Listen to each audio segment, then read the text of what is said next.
നല്ല എക്സ്പീരിയൻസ് ആണ്, നല്ല സ്ക്രിപ്റ്റാണ്, ഡയറക്ഷൻ നല്ലതാണ്, എല്ലാ ആക്ടേഴ്സും നല്ല രീതിയിലാണ് പെർഫോം ചെയ്തിരിക്കുന്നത്. മമ്മൂട്ടിയെ പിന്നെ നമുക്ക് പറയേണ്ട കാര്യമില്ല. എന്നാൽ പോലും അസാധ്യം ഫ്ലെക്സിബിൾ രീതിയിലാണ് ചെയ്തിരിക്കുന്നത്. മമ്മൂട്ടിയുടെ പെർഫോമൻസ് ഭയങ്കരമായിട്ടാണ് ചെയ്തിരിക്കുന്നത്. ഒരു രക്ഷയില്ലാത്ത പെർഫോമൻസാണ്. അതുപോലെ തന്നെ സ്റ്റണ്ട് എല്ലാ കാര്യങ്ങളും വളരെ ഒറിജിനാലിറ്റി ആയിട്ടാണ് മമ്മൂട്ടി ഇതിൽ ചെയ്തിരിക്കുന്നത്.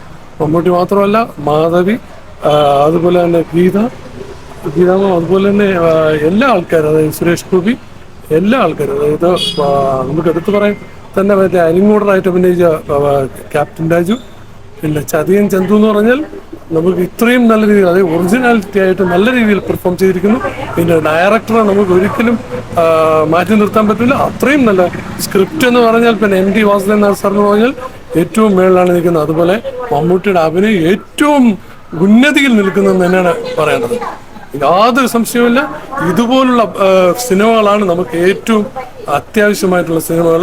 ഈ ഒരു 3 മണിക്കൂർ ഒരു ലാഗ് ഇല്ലാതെ കാണണമെങ്കിൽ അത്രയും കലാമൂല്യം, അത്ര നല്ല രീതിയിൽ പെർഫോം ചെയ്തിട്ടുള്ള ഒരു ആക്ടറുണ്ട്, അതുപോലെ തന്നെ ഡയറക്ടർ, അതുപോലെ തന്നെ സ്ക്രിപ്റ്റ് റൈറ്റർ. മമ്മൂട്ടിയുടെ പെർഫോമൻസ് ലോക നിലവാരത്തിൽ ഒരു നടന്മാരും ചെയ്യാൻ പറ്റാത്ത രീതിയിലുള്ള പെർഫോമൻസ് ആണ് കാഴ്ചവെച്ചിരിക്കുന്നത്. 89 ഇറങ്ങിയപ്പോൾ ഞാൻ കണ്ടായിരുന്നു. അപ്പൊ അതിനേക്കാളും കുറെ കൂടെ ഡിഫറൻസ് എന്ന് വെച്ചാൽ അറ്റ്മോസ്ഫിയർ വന്നപ്പോൾ കുറെ കൂടെ, അതായത് ശബ്ദ വിന്യാസം എന്ന് പറയുന്നത് വളരെ വലുതാണ്. അതിൽ മറ്റേ ഇതിനുണ്ടല്ലോ, കഥകളി തട്ടുന്ന ആ രംഗങ്ങളെ സൈഡിൽ കൂടെ എങ്ങനെ നമുക്ക് പ്രതിഫലിക്കാൻ പറ്റും. മമ്മൂക്ക ഒരു ഇന്റർവ്യൂവിൽ, ഇപ്പോഴത്തെ ഇന്റർവ്യൂവിൽ മമ്മൂക്ക പറഞ്ഞിരുന്നു, പിഷാരടിയായിട്ട് പറഞ്ഞിരുന്നു, അതായത് ഇപ്പം അഭിനയിച്ചാൽ എങ്ങനെ ഇരിക്കുമെന്ന് പിഷാരടി ചോദിച്ചപ്പോൾ മമ്മൂക്ക പറഞ്ഞത്, ഞാൻ ചിലപ്പോൾ കുറെ കൂടെ ഒറിജിനലായിട്ട്, അതോ നമുക്ക് പറയാൻ പറ്റില്ല, കുറെ കൂടെ ഒറിജിനലായിട്ട് ഞാൻ ചെയ്യും. പക്ഷെ ഇത് ഭയങ്കരമായിട്ടുള്ള ഒരു ഫീലിംഗ് തന്നെയാണ് നമുക്ക്. അതെന്ന് വെച്ചാൽ ഒറിജിനലായിട്ട് കറക്റ്റായിട്ട് നടക്കുന്ന രീതിയിലാണ് ഇത് ചെയ്തിരിക്കുന്നത്. മമ്മൂക്കയുടെ പെർഫോമൻസ് വളരെ വളരെ ഉയരത്തിലാണ്. ചേട്ടാ, ഇതിപ്പോ ഈ പടം കാണാനായിട്ട് ഒരു ഏജിന് മുകളിലോട്ടുള്ളവർ മാത്രമേ വരുന്നുള്ളൂ. ഈ ഇപ്പോഴത്തെ പിള്ളേരൊന്നും വരുന്നില്ല. അപ്പൊ അവരോട് എന്താണ് പറയുന്നത്? അവരോട് പറയാനുള്ളതെന്ന് വെച്ചാൽ തീർച്ചയായിട്ടും ഈ പടം പോയി കാണണം എന്നുള്ളതാണ്.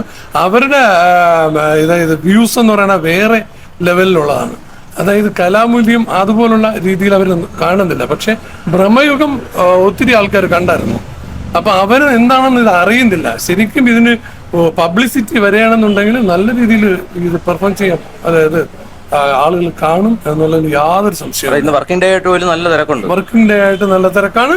കാര്യം എന്ന് വെച്ചാൽ ഇത്രയും 3 മണിക്കൂറുള്ള ഒരു പടം ഇത്രയും ലാഗ് ഇല്ലാതെ ഇത് ചെയ്യണമെങ്കിൽ ഡയറക്ടർ, അതുപോലെ തന്നെ ആ സ്ക്രിപ്റ്റിൻ്റെത്, പിന്നെ മമ്മൂക്കയുടെ അഭിനയം ഒരിക്കലും നമുക്ക് മാറ്റി നിർത്താനോ ഒന്നിനും പറ്റത്തില്ല. മമ്മൂക്ക അത്രയും നല്ല രീതിയിൽ ചെയ്തിട്ടുണ്ട്. ബാക്കിയുള്ളവർ എല്ലാവരും നമുക്കത് ഭയങ്കര ഒറിജിനാലിറ്റി എന്ന് വെച്ചാൽ നമ്മളൊരു അതായത് ലൈഫിൽ എന്താണ് നടക്കുന്നത് അതാണ് ഈ സിനിമ കാണിച്ചിരിക്കുന്നത്.